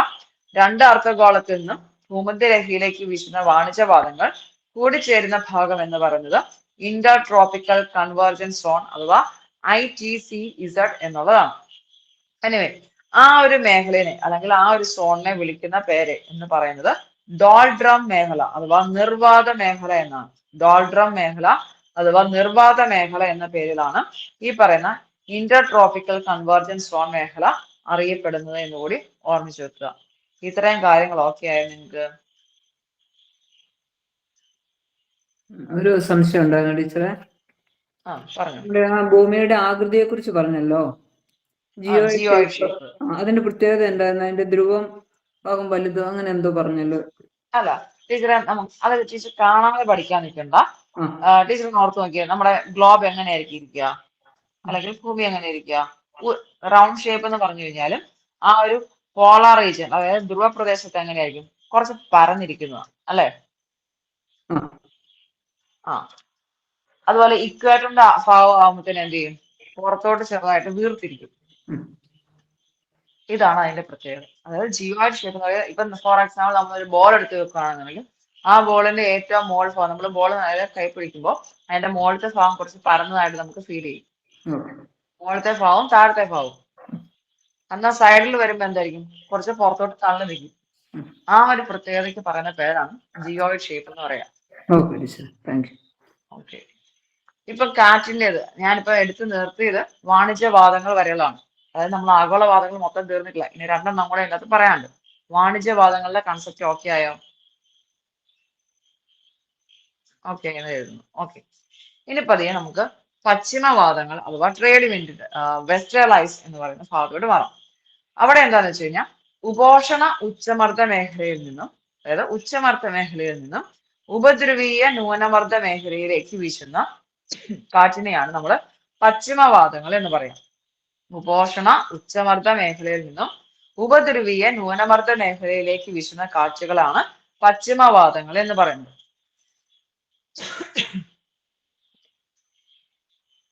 ഇനി ഈ പശ്ചിമവാദത്തില് ദക്ഷിണാർദ്ധഗോളത്തില് 35 ഡിഗ്രിക്കും 45 ഡിഗ്രിക്കും ഇടയിലുള്ള ആ ഒരു അക്ഷാംശത്തിനിടയിൽ വീശുന്ന പശ്ചിമവാദങ്ങളെ നമ്മൾ വിളിക്കുക അലറുന്ന 40കൾ എന്നാണ്. ദക്ഷിണാർദ്ധഗോളത്തിൽ അതായത് സദേൺ ഹെമിസ്ഫിയറില് 35 ഡിഗ്രിക്കും 45 ഡിഗ്രിക്കും ഇടയിൽ ആ ഒരു അക്ഷാംശത്തിനിടയിൽ വീശുന്ന കാറ്റുകളെ, അതായത് ആ ഒരു പശ്ചിമവാദങ്ങളെ നമ്മൾ വിളിക്കുന്നത് അലറുന്ന 40കൾ എന്നാണ് വിളിക്കുക. അതുപോലെ അതേസമയം അലറുന്ന 40കൾ. അതുപോലെ തന്നെ ദക്ഷിണാർദ്ധഗോളത്തില് 45 ഡിഗ്രിക്കും 55 ഡിഗ്രിക്കും, ഇപ്പൊ നമ്മൾ പറഞ്ഞു നിർത്തിയത് 35 ഡിഗ്രി 45 ഡിഗ്രി, അത് അലർന്ന 40. അടുത്തത് 45 തൊട്ട് 55 വരെയുള്ള ഭാഗത്ത് വീശുന്ന പശ്ചിമവാദങ്ങളെ വിളിക്കുന്നത് കഠോരമായ 50കൾ എന്നതാണ്. കഠോരമായ 50കൾ. ഇതിൻ്റെ അകത്ത് പേര് വൈഹാട്ട് ചെയ്യാൻ പോകണ്ട. നിങ്ങൾ ആ ഡിഗ്രി പഠിക്കുകയാണെങ്കിൽ നിങ്ങൾക്ക് പോയിന്റ് കിട്ടും. ഒന്ന്, ഈ പറഞ്ഞ കാറ്റ് വീശുന്നത് ദക്ഷിണാർദ്ധഗോളത്തിലാണെന്നുള്ളത് പറഞ്ഞു. 35 ഡിഗ്രി 45 ഡിഗ്രി എന്ന് പറയുമ്പോൾ അലർന്ന് 40, അതായത് 35നും 45നും ഇടയ്ക്കുള്ള മിഡിൽ പോയിന്റ് എന്ന് പറയുന്നത് 40ആണ്. അപ്പൊ അലർന്ന് 40. അടുത്തത് വരുന്നത് 45നും 55നും ഇടയ്ക്കാണ്. അപ്പൊ അത് 50കൾ എന്നാ വരുള്ളൂ, അതായത് കഠോരമായ 50കൾ. പിന്നെ ഉള്ളത് ഈ പറയുന്ന 55നും 65നും ഇടയിലുള്ള അത് അലമുറ ഇടുന്ന 60കൾ, അതായത് മിഡ് വാല്യൂസ് മാത്രമാണ്. ഇപ്പം 35നും 45നും പറയുവാണെങ്കിൽ അതിന്റെ മിഡ് വാല്യൂ വരുന്നത് 40 ആണ് വരിക. അപ്പൊ അത് അലർന്ന 40ആയി. അടുത്തതെന്ന് പറയുന്നത് 45നും 55നും അടയ്ക്കാം, അതിന്റെ മിഡ് വാല്യൂ എന്ന് പറയുന്നത് 50 ആണ്, അതായത് കഠോരമായ 50കളായി.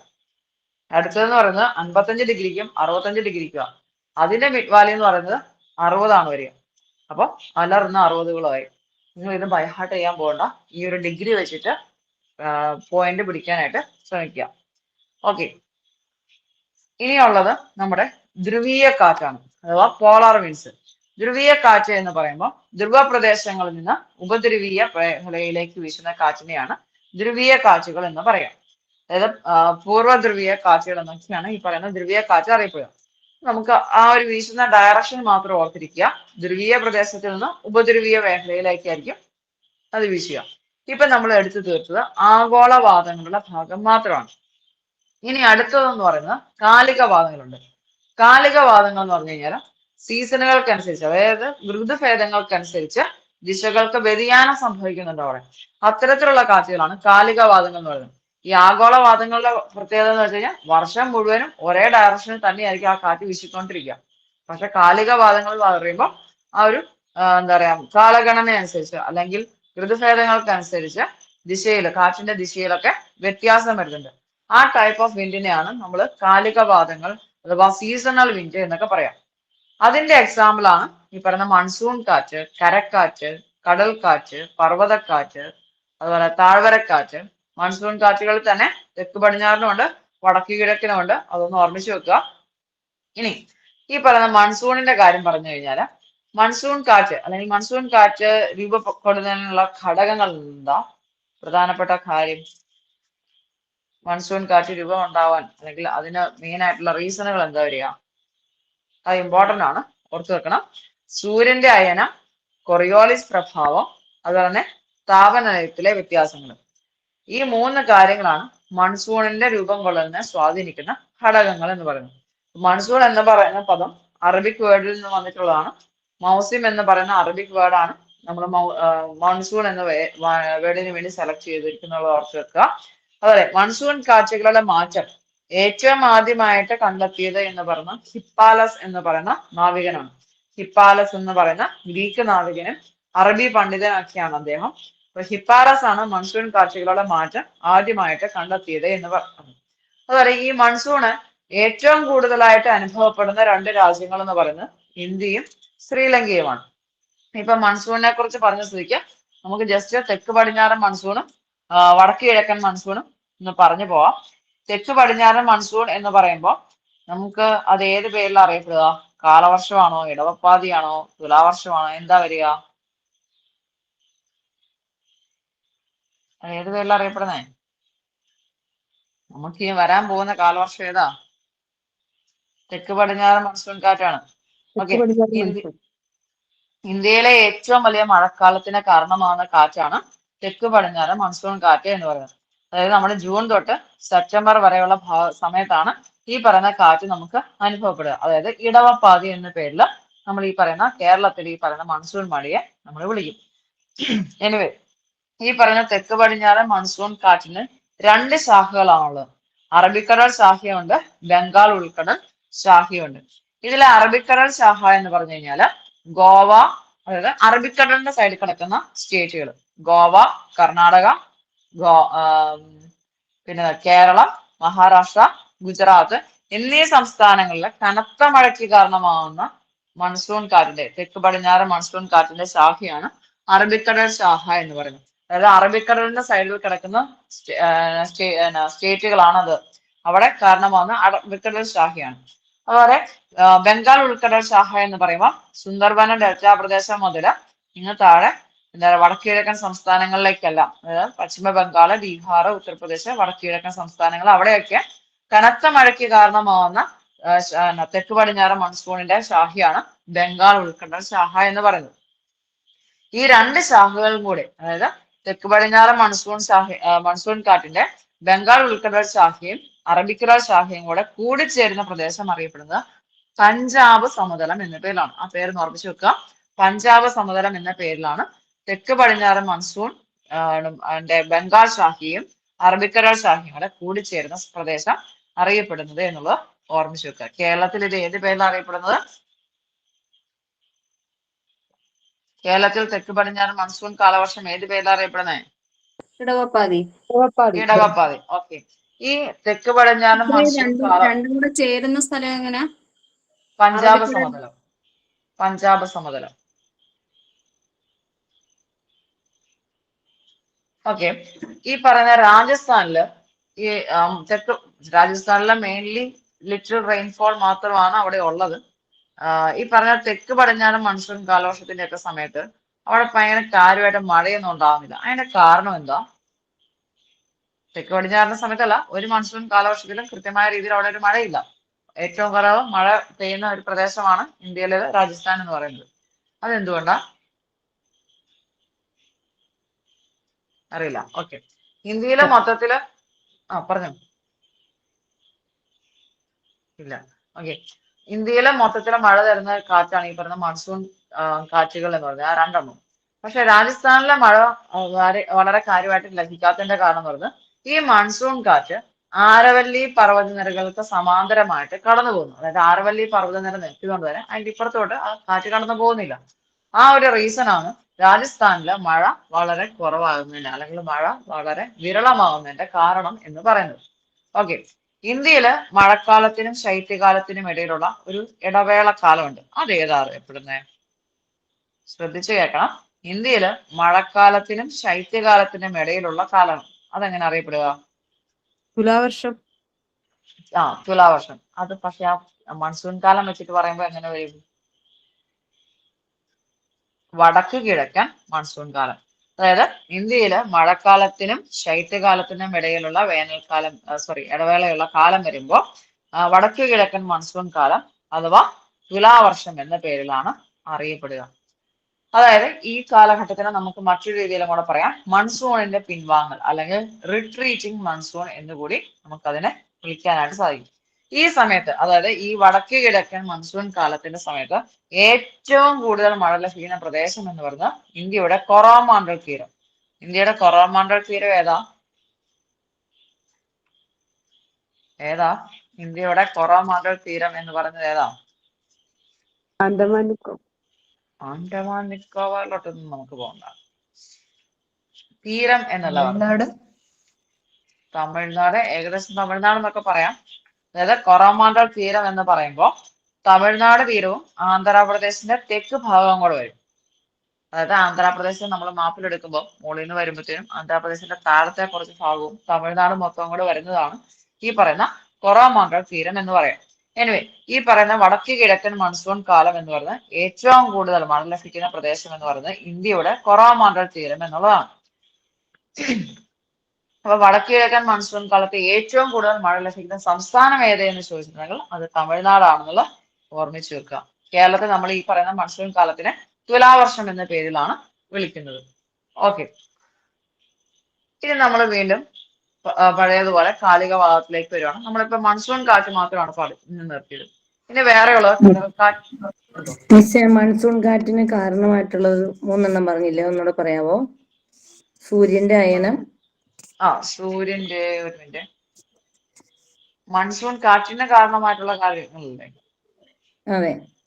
ഓക്കെ, മൺസൂൺ കാറ്റിൻ്റെത് പറഞ്ഞു പോയിന്റ് ഞാൻ മറന്നുപോയി. ഓക്കെ, സൂര്യന്റെ അയനം, കൊറിയോളിസ് പ്രഭാവം, അതുപോലെ താപനത്തിലെ വ്യതിയാനങ്ങൾ അല്ലെങ്കിൽ വ്യത്യാസങ്ങൾ. ഇനി അടുത്ത കാലികവാദമായിട്ട് നമുക്ക് നോക്കേണ്ടത് കടൽക്കാറ്റ്, കരക്കാറ്റ് എന്നുള്ളതാണ്. കരക്കാറ്റ് എപ്പോഴായിരിക്കും ഉണ്ടാവുക? രാത്രി സമയത്താണ്. കരക്കാറ്റ് എവിടുന്ന് എങ്ങോട്ടായിരിക്കും? നിങ്ങള് ഒരു കാര്യം ശ്രദ്ധിക്കേണ്ടത് എന്താ വെച്ച് കഴിഞ്ഞാൽ, കാറ്റിനെ സംബന്ധിച്ച് ഒരു ക്വസ്റ്റ്യൻ വന്ന എവിടെ നിന്ന് വീശുന്നു എന്നുള്ളതിനെ വെച്ചിട്ടായിരിക്കും ആ കാറ്റിന്റെ പേര് വരിക. ഇപ്പൊ കരക്കാറ്റ് എന്ന് പറയുന്നത് കരയിൽ നിന്നാണ് വീശുക. അപ്പൊ ഫ്രമിന്റെ പേരിലായിരിക്കും കാറ്റുകൾ എപ്പോഴും അറിയപ്പെടുക. കരക്കാറ്റ്, കടൽക്കാറ്റ്, വടക്ക് കിഴക്കൻ, തെക്ക് കിഴക്കൻ, അതെല്ലാം അറിയപ്പെടുന്നത് എവിടെ നിന്ന് വീശുന്നതിന്റെ അതിന്റെ പേരിലായിരിക്കും ഈ പറയുന്ന ഒരു കാറ്റിന്റെ പേര് വരിക. ഇവിടെ കരക്കാറ്റ് രാത്രിയിലാണെന്നുള്ളത് നമുക്കറിയാം. കാരണം നമ്മൾ ഇപ്പം എന്താ പറയാ, ഒരു ബീച്ച് സൈഡിൽ പോയി നിൽക്കുകയാണെന്നുണ്ടെങ്കിൽ ഒരിക്കലും കരയിൽ നിന്ന് കാറ്റ് അങ്ങോട്ട് പോകാറില്ല. രാത്രി സമയത്ത് പക്ഷെ ആ ഒരു കാറ്റ് വരാറുണ്ട്. അപ്പൊ കരയിൽ നിന്ന് കടലിലേക്ക് വീശുന്ന കാറ്റാണ് കരക്കാറ്റ് എന്ന് പറയുന്നത്. അപ്പൊ ആ ഒരു പേര് ഓർമ്മിച്ച് വെക്കുക.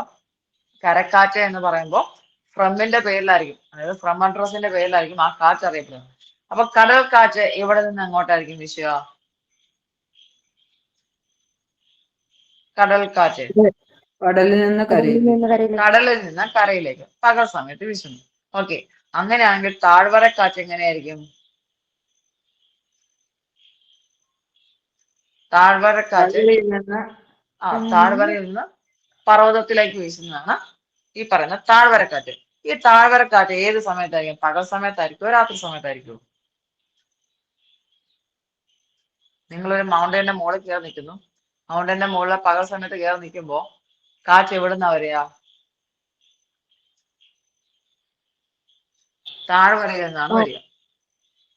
മുകളിൽ കൂടെയുള്ള സർക്കുലേഷൻ ആ കാറ്റ് ആ സമയത്തില്ല.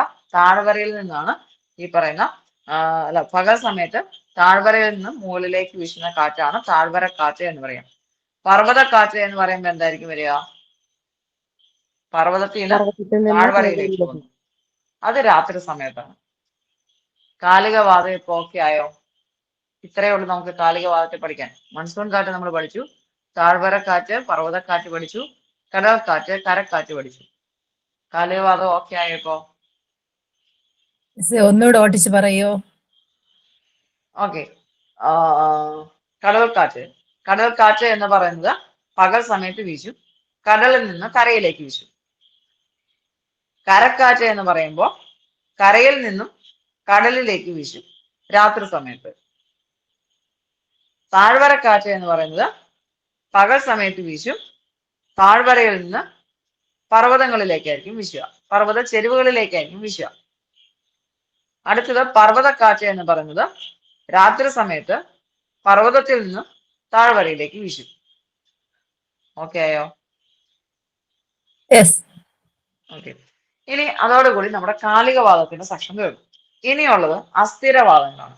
അസ്ഥിരവാദങ്ങൾ എന്ന് വെച്ച് കഴിഞ്ഞാല് ചില പ്രത്യേക അന്തരീക്ഷ അവസ്ഥകളിൽ, അതായത് അന്തരീക്ഷത്തിലെ വ്യതിയാനങ്ങൾക്കനുസരിച്ച് രൂപം കൊള്ളുന്ന തികച്ചും വ്യത്യസ്ത സ്വഭാവങ്ങളോട് കൂടിയിട്ടുള്ള കാറ്റിനെയാണ് നമ്മൾ അസ്ഥിരവാദങ്ങൾ എന്ന് പറയാം. അതായത് പേര് പോലെ തന്നെ അസ്ഥിരമാണ്. എപ്പം എങ്ങനെ എവിടെ ഉണ്ടാവും എന്നതിനെ കുറിച്ച് യാതൊരുവിധ ഐഡിയ നമുക്കില്ല. അത്തരത്തിലുള്ള കാറ്റുകളാണ് ചക്രവാതവും വ്യതിചക്രവാതവും, അതായത് സൈക്ലോണും ആന്റി സൈക്ലോണും. ഇനിയിപ്പം ചക്രവാതത്തിനെ കുറിച്ച് നോക്കിക്കഴിഞ്ഞാല് പാമ്പിന്റെ ചുരുൾ എന്നർത്ഥമാണ് ഈ പറയുന്ന സൈക്ലോൺ എന്ന് പറയുന്ന വേർഡ് ഉള്ളത് എന്നുള്ളത് ഓർമ്മിച്ചു വെക്കുക. അതുപോലെ തന്നെ ചക്രവാതങ്ങളെ കുറിച്ച് പറയുമ്പോൾ ചക്രവാതം ദക്ഷിണാർത്ഥ ഗോളത്തിൽ, ഈ ഒരു സാധനം ബൈഹാർട്ട് ചെയ്ത് വെക്കുക. ദക്ഷിണാർത്ഥ ഗോളത്തില് ചക്രവാതത്തിന്റെ ദിശ എന്ന് പറയുന്നത് ഘടികാര ദിശയിലാണ്, അതായത് ക്ലോക്ക് വൈസിലാണ് ഈ പറയുന്ന ദക്ഷിണാർത്ഥ ഗോളത്തില് വീശുക. അങ്ങനെയാണെന്നുണ്ടെങ്കിൽ ഈ ചക്രവാതം ഉത്തരാർത്ഥ ഗോളത്തിൽ അതിന് നേരെ ഓപ്പോസിറ്റ് ആയിരിക്കും സ്വഭാവം കാണിക്കുക. അപ്പൊ എതിർ ഘടികാര ദിശയിലായിരിക്കും. ചക്രവാതം മാത്രം പഠിച്ചാൽ മതി, പ്രതിചക്രവാതം അതിന്റെ നേരെ ഓപ്പോസിറ്റ് ആണെന്ന് വെച്ചാൽ മതി. ദക്ഷിണാർത്ഥ ഗോളത്തിൽ ഇപ്പൊ ഞാനൊരു കാര്യം ചോദിക്കുകയാണ്, ഒരു പോയിന്റേ ഞാൻ പറയുള്ളൂ, മറ്റേ പോയിന്റ് നിങ്ങൾ പറയണം. ദക്ഷിണാർത്ഥ ഗോളത്തില് ചക്രവാതം ക്ലോക്ക് വൈസ് വീശുന്നു. അങ്ങനെയാണെങ്കിൽ ഈ പറയുന്ന ദക്ഷിണാർത്ഥ ഗോളത്തില് പ്രതിചക്രവാതം എങ്ങനെയായിരിക്കും വീശുക? ആന്റി ക്ലോക്ക് വൈസ് ആയിരിക്കും. ഓക്കെ. ഈ പറയുന്നു പ്രതിചക്രവാതം ഉത്തരാർത്ഥ ഗോളത്തില് ഘടികാര ദിശയിലാണ് വീശുന്നത്. അങ്ങനെയാണെന്നുണ്ടെങ്കിൽ ചക്രവാതം അവിടെ എങ്ങനെയായിരിക്കും വീശുക?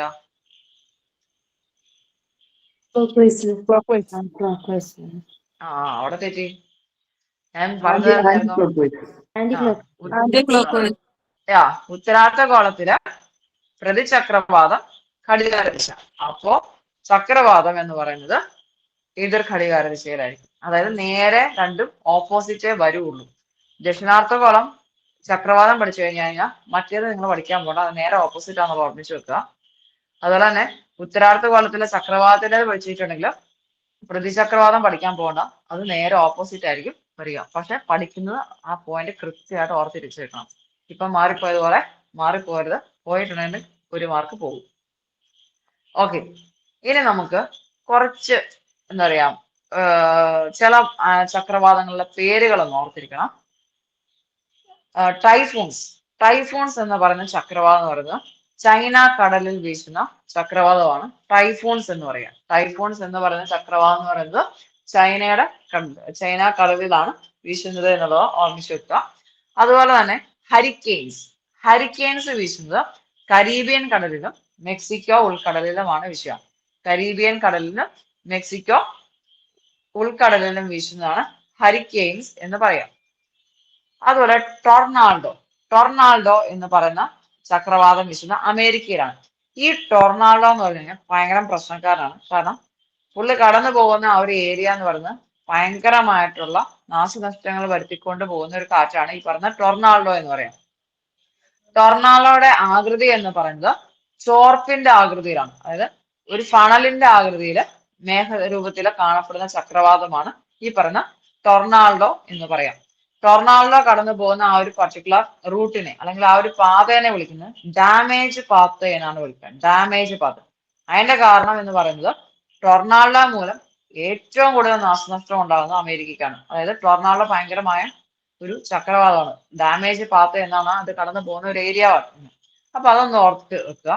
അതുപോലെ തന്നെ ഓസ്ട്രേലിയയിലെ വീശുന്ന ചക്രവാതം അറിയപ്പെടുന്നത് വില്ലി വില്ലീസ് എന്ന പേരിലാണ്. വില്ലി വെല്ലീസ് എന്ന പേരിലാണ് ഓസ്ട്രേലിയയിൽ വീശുന്ന ചക്രവാതം അറിയപ്പെടുന്നത്. ഇന്ത്യക്കാർക്ക് പിന്നെ പ്രത്യേകിച്ച് പേരിടാൻ കഴിയാത്തതാണ് ബംഗാൾ ഉൾക്കടലിൽ വീശുന്ന ചക്രവാതം സൈക്ലോൺ എന്ന പേര് തന്നെ ആയിരിക്കും. അതായത് നമ്മുടെ ഇംഗ്ലീഷിലോട്ട് ഒന്ന് കൺവേർട്ട് ചെയ്തു, ചക്രവാതത്തിന്റെ ഇംഗ്ലീഷ് നെയിം ഇട്ടു എന്ന് മാത്രമേ ഉള്ളൂ. അതൊന്ന് ഓർമ്മിച്ച് വെക്കുക. പ്രതിചക്രവാതം നമുക്ക് പ്രത്യേകിച്ച് ഒന്നും പഠിക്കേണ്ട ആവശ്യമില്ല. കാരണം വെച്ച് കഴിഞ്ഞാൽ ചക്രവാതം പഠിച്ചു കഴിഞ്ഞാൽ അതിന്റെ നേരെ ഓപ്പോസിറ്റ് ആണ് പ്രതിചക്രവാതം എന്നുള്ളത് ഓർമ്മിച്ച് വെക്കുക. ഇപ്പം അസ്ഥിരവാദങ്ങൾ ഓക്കെ ആയോ?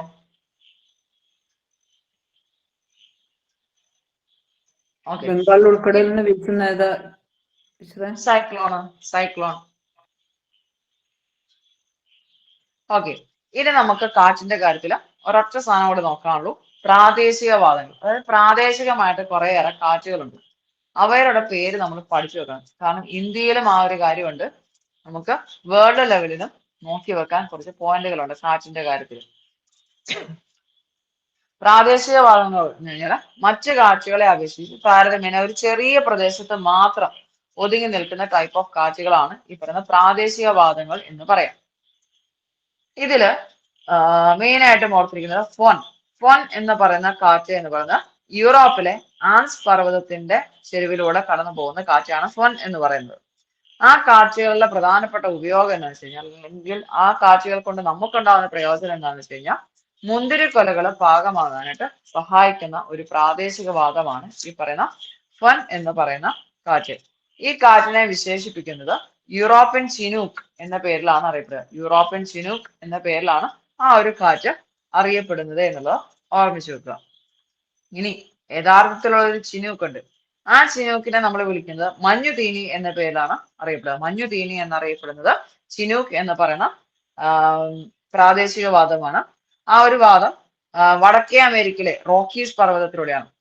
കുറച്ചു മുമ്പ് പറഞ്ഞ ഫൻ എല്ലോ കൂടെയായിരുന്നു പോകുന്നത്. ഫൻ എല്ലോ കൂടെയായിരുന്നു പോകുന്നത്. ഏത് ഭാഗത്തെ? യൂറോപ്പിലെ പർവ്വതം ഏതാ? ആൽപ്സ് പർവ്വതത്തിലാണ്. ആൽപ്സ് പർവ്വത നിലയിലാണ് നമുക്ക് ഈ പറയുന്ന ഫൻ കാണുക. ചിനൂക്ക് കാണുക വടക്കേ അമേരിക്കയിലെ റോക്കീസ് പർവ്വത നിരയിലാണ് ചിനൂക്ക് കാണുക. ചിനൂക്കിന്റെ പ്രത്യേകത എന്ന് പറയുന്നത് മഞ്ഞുതീനി എന്ന പേരിലാണ് അറിയപ്പെടുന്നത്. മഞ്ഞുതീനി എന്ന പേരിലാണ് ചിനൂക്ക് അറിയപ്പെടുന്നത് എന്നുള്ളത് ഓർമ്മിച്ചു വെക്കണം. ദെൻ ഈ പറയുന്ന ചിനൂക്കിനെ കൊണ്ടും ഒരു ഉപകാരമുണ്ട്. സംഭവം എന്താണെന്ന് വെച്ച് കഴിഞ്ഞിട്ടുണ്ടെങ്കിൽ കനേഡിയൻ സമതലങ്ങളിലെ ഗോതമ്പ് കൃഷിക്ക് സഹായകമാവുന്ന കാറ്റാണ് ചിനൂക്ക് എന്ന് പറയുന്നത്. കനേഡിയൻ സമതലങ്ങളിലെ ഗോതമ്പ് കൃഷിക്ക് സഹായമാവുന്ന കാറ്റാണ് ചിനൂക്ക് എന്ന് പറയുന്നത്. പിന്നെ വേറെ ഒരെണ്ണമുണ്ട് ഹർമാൾട്ടൺ. ഹർമാൾട്ടന്റെ പ്രത്യേകത എന്ന് പറഞ്ഞാൽ സഹാറ മരുഭൂമിയിലാണ് ഈ കാറ്റ് വീശുക. ഭയങ്കര ഡ്രൈ ആയിട്ടുള്ള ഒരു കാറ്റാണിത്. അതുപോലെ ഡോക്ടർ എന്ന് പറയുന്ന പേര് കൂടി ഈ പറഞ്ഞ ഹർമാൾട്ടൺ ഉണ്ട്. അതിന്റെ കാരണം എന്താ പറയാ മഴക്കാല രോഗങ്ങൾ മാറ്റുന്ന ഒരു കാറ്റായിട്ടാണ് ഹർമാൾട്ടനെ കരുതുന്നത്. ദെൻ നമ്മുടെ ഇന്ത്യയുടെ കാര്യത്തിലേക്ക് വരുമ്പോൾ ഇന്ത്യയിലെ പ്രധാനപ്പെട്ട പ്രാദേശികവാദങ്ങൾ ഏതൊക്കെയാ വരിക? ഏതൊക്കെയാ ഇന്ത്യയിലേത്? ലൂ ഉണ്ട്, blossom, cherry blossom, mango shower, കാൽ ബൈശാഖി, അങ്ങനെ കുറച്ച് പേരുകളുണ്ട്. ഇതിലെ ലൂ എന്ന് പറയുന്ന സംഭവം എന്താണെന്ന് വെച്ച് കഴിഞ്ഞാൽ ഉഷ്ണകാലത്ത് ഇന്ത്യൻ സമതലങ്ങളിൽ വീശുന്ന ഈർപ്പരഹിതമായ ഉഷ്ണക്കാറ്റാണ് ലൂ എന്ന് പറയുന്നത്. അതായത് ഉത്തരേന്ത്യൻ സമതലങ്ങളിലോട്ടാണ് പോവുക. മെയിൻ ആയിട്ടും ഉത്തർപ്രദേശിലാണ് ഈ പറയുന്ന ലൂ വരുന്നത്. പിന്നെ പറഞ്ഞുള്ളത് നോർവെസ്റ്റർ ആണ്. നോർവെസ്റ്റർ എന്ന് പറയുന്നത് നമ്മുടെ ഏത് ഭാഗത്ത്? പഞ്ചാബ് സമതലങ്ങളിൽ അല്ലെങ്കിൽ പഞ്ചാബ് പ്രദേശങ്ങളിലാണ് നോർവെസ്റ്റർ വരിക. പിന്നെ പറഞ്ഞുള്ളത് കാൽ ബൈശാഖിയാണ്. കാൽ ബൈശാഖിയുടെ പ്രത്യേകത എന്ന് പറയുന്നത് ഭയങ്കര ഇടിയും മഴയോടും കൂടി ഉണ്ടാകുന്ന കാറ്റാണ് കാൽ ബൈശാഖി. ഈ കാൽ ബൈശാഖി എന്ന് പറയുന്നത് പശ്ചിമ ബംഗാളിലാണ് അനുഭവപ്പെടുന്നത് എന്ന് കൂടി ഓർമ്മിക്കുക. അതായത് ഉഷ്ണകാലത്ത് പശ്ചിമ ബംഗാളിൽ അനുഭവപ്പെടുന്ന ഭയങ്കരമായ ഇടിയോടും മഴയോടും കൂടി ഉണ്ടാകുന്ന കാറ്റാണ് കാൽ ബൈശാഖി എന്ന് പറയാ. അതുപോലെ പിന്നെ ഉള്ളത് ചെറി ബ്ലോസം ആണ്. ചെറി ബ്ലോസം എന്നതിന്റെ ഒരു ഉപകാരമുള്ള എന്താണെന്ന് വെച്ച് കഴിഞ്ഞാൽ കർണാടകയിലെ കാപ്പിത്തോട്ടങ്ങൾക്ക് വളരെയധികം പ്രയോജനകരമായിട്ടുള്ള കാറ്റാണ് ചെറി ബ്ലോസം എന്ന് പറയുന്ന പ്രാദേശികവാദം. പിന്നെ ഉള്ളത് പറഞ്ഞാൽ മാംഗോ ഷവറാണ്. അതായത് കേരളം, കർണാടക എന്നീ പ്രദേശങ്ങളിൽ വീശുന്ന അല്ലെങ്കിൽ വേനൽക്കാലത്ത് വീശുന്ന പ്രാദേശികവാദമാണ് ഈ പറയുന്ന മാംഗോ ഷവർ എന്ന് പറയാം. ഇത്രയും പ്രാദേശികവാദങ്ങളൊക്കെ ആയോ?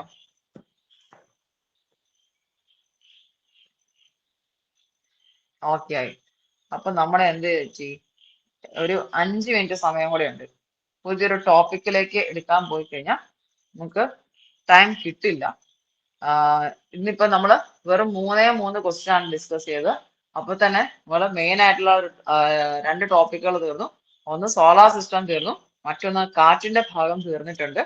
കാറ്റ് ഭയങ്കര വലിയ ഡീറ്റെയിൽഡ് ആയിട്ട് നമുക്ക് പഠിക്കേണ്ട ഒരു ടോപ്പിക് ആണെന്ന് വെച്ച് കഴിഞ്ഞാൽ അത് നിങ്ങൾ കുറേയേറെ പോയിന്റുകൾ ഉണ്ടായിരുന്നു. ഇനി അടുത്ത സെക്ഷൻ നമുക്ക് അടുത്ത ദിവസം, അതായത് നാളെ നമുക്ക് എടുക്കാം. ഇന്ന് എടുത്തിരിക്കുന്ന ഭാഗത്ത് നിന്ന് എന്തെങ്കിലും ഡൗട്ട്സോ കാര്യങ്ങളോ ഉണ്ടോ?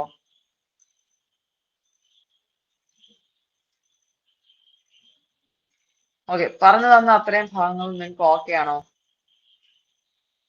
ഓക്കെ ആണ് സാർ. ഓക്കെ ആണ്.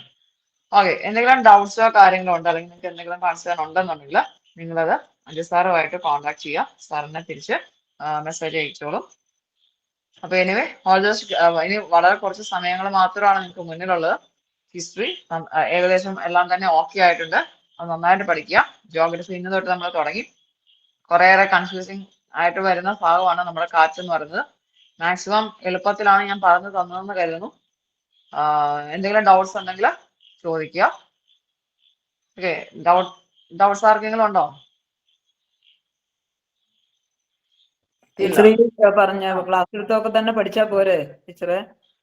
മെയിൻ പോയിന്റ്സ് ഒക്കെ മെയിനായിട്ടും ഇത് പഠിച്ചു പോവുക. മെയിനായിട്ടും ഇത് പഠിച്ചു പോവുക. കാരണം നമുക്ക് എങ്ങനെ ക്വസ്റ്റ്യൻ വരും എന്നതിനെ കുറിച്ച് നമുക്കൊരു ഐഡിയ ഇല്ല. കാരണം ജോഗ്രഫിയിൽ ഇപ്പം സാറ് ക്ലാസ് സ്റ്റാർട്ട് ചെയ്തപ്പോൾ പറയല്ലോ, സോഷ്യൽ സയൻസ് എന്ന് പറയുന്ന ഒരു വാസ്റ്റ് ടോപ്പിക് ആയിട്ട് നിൽക്കുകയാണ്. ഭയങ്കര ബ്രോഡാണ് കൺസെപ്റ്റുകളെല്ലാം.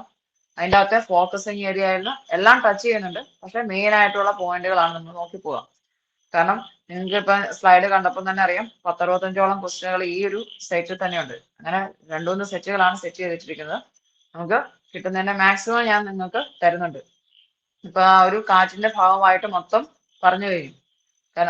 സാധാരണ ഇത് എടുക്കുക 2-3 ദിവസത്തെ ടോപ്പിക്കുകളായിട്ടായിരിക്കും നിങ്ങൾക്ക് വരേണ്ടത്. കുറച്ച് സ്പീഡ് കുറച്ചാൽ നന്നായിരുന്നു. ഓക്കെ, സ്പീഡ് കുറയ്ക്കണമെന്ന് എനിക്കും ആഗ്രഹമുണ്ട്.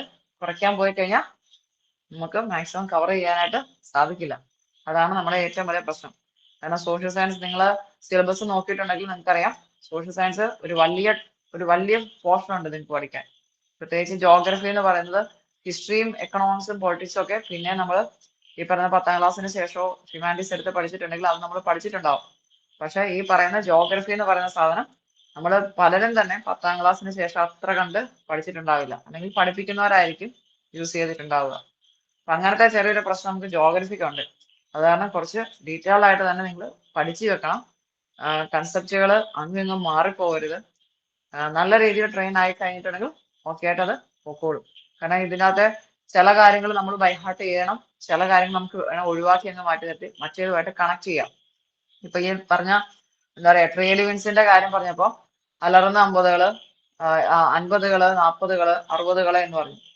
ഒരുപക്ഷെ ഇതിനു മുമ്പ് നിങ്ങൾ ആ ഒരു ഡിഗ്രി നോട്ട് ചെയ്തിട്ട് കാണില്ല. ആ ഡിഗ്രി വെച്ചിട്ടാണ് വരുന്നത് എന്നുണ്ടെങ്കിൽ നിങ്ങൾക്ക് കൺഫേം ആയിട്ട് അതിൻ്റെ അത് മാർക്ക് വാങ്ങിച്ചെടുക്കാനുള്ളതേ ഉള്ളൂ.